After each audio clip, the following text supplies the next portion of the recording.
My mother-in-law told the entire hospital staff our daughter's name was just a placeholder until she could pick something better. Now she's been cut off from seeing her granddaughter completely. When our daughter Ruby was born 4 months ago, Janet showed up to the delivery room with a list of names she'd already approved. Victoria, Elizabeth, Catherine, all these formal traditional names that sounded like dead queens. My husband Neil and I had picked Ruby after my grandmother who raised me. Janet heard the name and actually laughed. Said we were joking, right? Nobody names a baby after a rock. Neil told her Ruby was final. We'd already signed the birth certificate. Janet patted my hand like I was a confused child. Said hormones make women emotional after birth. That we'd come to our senses once I recovered. She started calling Ruby the baby or sweet girl, but never her actual name. At the hospital, she told every nurse who came in that we were still deciding on names, that Ruby was just temporary like those generic labels they put on newborn cribs. One nurse actually came back with forms to update the birth certificate because Janet had been so convincing about us changing our minds. When we brought Ruby home, Janet had bought a wooden sign saying Elizabeth's nursery and hung it on the door while we were still at the hospital. Neil took it down immediately, but she kept bringing new ones. Embroidered blankets with Victoria, silver spoons engraved with Catherine, and a whole christening gown with Margaret stitched across the front. She'd leave them around our house during visits, tucked in the crib, hanging in the closet, like she was trying to manifest a different baby. She initiated a peculiar campaign with Neil's relatives, using different names for Ruby with each person to see which one would stick. Told his aunt we'd named her Rose, told his cousins it was Catherine, told his elderly grandfather she was named after his late wife Dolores.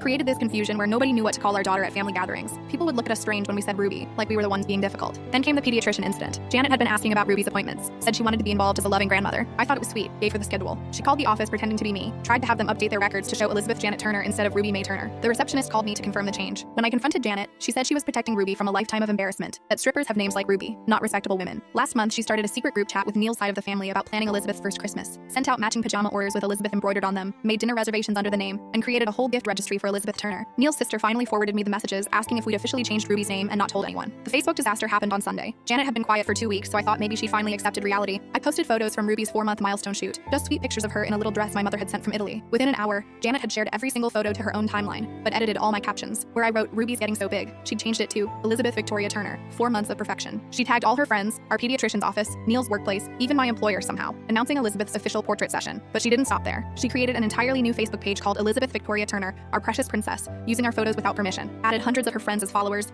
posted daily updates about Elizabeth's schedule, Elizabeth's favorite toys, Elizabeth's sleeping patterns, all using information about Ruby she'd gotten from eavesdropping on our conversations, posted a birth announcement 4 months late with the wrong name, wrong birth weight because she insisted Ruby had been smaller than she actually was. She even photoshopped a birth certificate showing Elizabeth Victoria Turner and posted it as proof we'd finally fixed the mistake. Neil's phone started exploding with congratulations messages about officially naming our daughter. His boss's wife sent a silver frame engraved with Elizabeth. His uncle sent savings bonds made out to Elizabeth Turner. Everyone thought we'd been calling her the wrong name for months and finally made it legal. Neil called his mother immediately, told her to take everything down. She refused, said social media was her space to share her granddaughter however she wanted, that we couldn't control her expression of love. While they argued, I went into her Facebook and reported every single photo as stolen. Then I commented on each post that this child's name was Ruby May Turner, that Janet was spreading false information, and anyone sending gifts to Elizabeth Turner would be wasting their money since that person didn't exist. Janet called, screaming that I was ruining her reputation. Neil grabbed the phone, told her she'd ruined her own reputation by lying about a baby's name for 4 months, said until she could say Ruby out loud, she wouldn't see Ruby at all. But what she did next was unexpected. Full story on channel, link below.